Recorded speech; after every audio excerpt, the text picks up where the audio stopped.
Semua orang tentu ingin bahagia di dunia dan akhirat. Rasulullah Shallallahu Alaihi Wasallam mengingatkan kita tentang 3 golongan orang yang celaka. Untuk diketahui, hidup merupakan ujian dan beruntunglah orang yang baik amalnya ketika di dunia. Tak ada balasannya selain kenikmatan surga yang tak dapat dibayangkan siapapun. Sebaliknya, orang-orang yang durhaka dan tak punya amal saleh kelak akan merugi pada hari kiamat. Dalam satu hadis, Rasulullah Shallallahu Alaihi Wasallam menyebutkan ada 3 golongan manusia yang celaka. Mudah-mudah kita terhindar dari 3 perkara ini.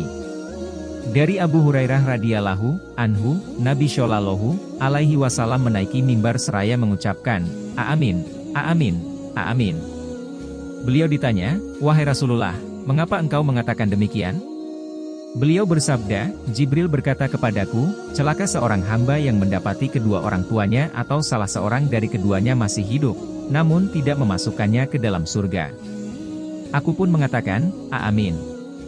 Kemudian, Jibril berkata lagi, celaka seorang hamba yang masuk bulan Ramadan, tetapi keluar dari bulan Ramadan, dalam keadaan tidak diampuni dosanya, karena tidak memanfaatkan Ramadan untuk beramal saleh. Aku pun mengatakan, "Amin."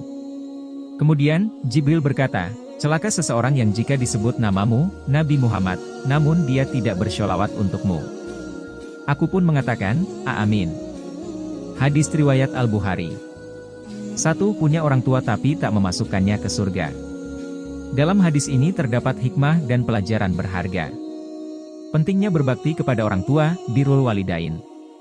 Bahkan dalam satu hadis, Nabi mengatakan bahwa birrul walidain merupakan amalan paling dicintai Allah selain sholat di awal waktu dan jihad fi sabilillah. 2. Memasuki Ramadan tapi dosa-dosanya tak diampuni. Golongan kedua yang celaka adalah orang yang ketika memasuki bulan Ramadan, ia mendapatkan ampunan. Sebagaimana diketahui, Ramadan adalah bulan penuh ampunan. Sayangnya ia tidak mengisi bulan suci itu dengan berpuasa dan amal saleh. Apalagi dalam satu hadis disebutkan Ramadan adalah penggugur dosa-dosa. 3. Mendengar nama Nabi disebut tapi enggan bersholawat. Orang yang celaka berikutnya adalah meremehkan sholawat kepada baginda Nabi. Apalagi ketika nama baginda Nabi disebut, ia enggan bersholawat. Nabi dalam satu hadis disebutkan, orang yang bakhil adalah ketika disebut namaku di dekatnya, ia tidak mengucapkan sholawat kepadaku. Hadis riwayat Tirmidzi. Demikian 3 golongan orang yang celaka.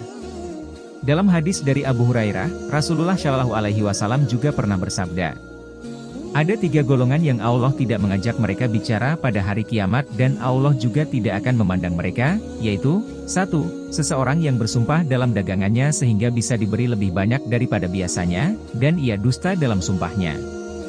2. Seseorang yang melakukan sumpah dusta setelah asyar dengan ambisi bisa mendapatkan harta orang muslim lainnya.